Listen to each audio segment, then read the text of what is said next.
এই 5 ক্রিকেটারের জন্য ঝাঁপিয়ে পড়বে আরসিবি। কোন সেই 5 জন ক্রিকেটার তা জানতে হলে ভিডিওটি অবশ্যই দেখুন। রয়্যাল চ্যালেঞ্জার্স বেঙ্গালুরু এখনও পর্যন্ত একটিও ট্রফি জিততে পারেনি।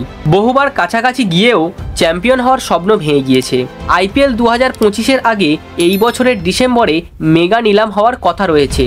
অন্যান্য ফ্র্যাঞ্চাইজিগুলির মতো আরসিবিও তাদের দলকে শক্তিশালী করতে কিছু নামী ক্রিকেটারকে স্কোয়াডের সঙ্গে যুক্ত করার চেষ্টায় থাকবে। আরসিবি ম্যানেজমেন্টের চোখ থাকতে পারে মিচেল স্টার্কের দিকে। আইপিএলের ইতিহাসে সবচেয়ে দামি খেলোয়াড় হিসেবে পরিচিত স্টার্ককে গত নিলামে 24.75 লাখ টাকায় দলে নিয়েছিল কলকাতা নাইট রাইডার্স। প্লে অফে তার পারফরমেন্স ভালো হলেও এত দামি খেলোয়াড়কে কেকেআর রিটেন নাও করতে পারে। তেমনটা হলে স্টার্ককে দলের সঙ্গে যুক্ত করে নিজেদের বোলিং আক্রমণ শক্তিশালী করার সুযোগও হতে পারে আরসিবির সামনে। আইপিএল 2024-এ কেকেআর চ্যাম্পিয়ন হওয়ার পিছনে গুরুত্বপূর্ণ ভূমিকা নিয়েছিলেন ফিল সল্ট। মনে করা হচ্ছে যে বিসিসিআই প্রতিটি ফ্র্যাঞ্চাইজিকে সর্বাধিক 6 জন খেলোয়াড়কে রিটেন করার ব্যাপারে অনুমতি দিতে পারে।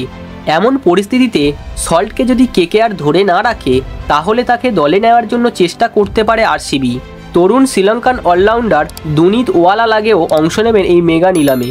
গত বেশ কয়েক মরশুম ধরে আরসিবি একজন সফল স্পিনারকে পাচ্ছে না। দুনিত ব্যাটিংয়ের সময় বড় শটও নিতে পারদর্শী। দক্ষিণ আফ্রিকার বিস্ফোরক ব্যাটসম্যান হেনরিক ক্লাসেন গত কয়েক মরশুম ধরে সানরাইজার্স হায়দ্রাবাদের সঙ্গে রয়েছেন। ক্লাসেন এমন একজন খেলোয়াড় যাকে প্রতিটি ফ্র্যাঞ্চাইজি তার ব্যাটিংয়ের কারণে দলে নিতে চাইবে।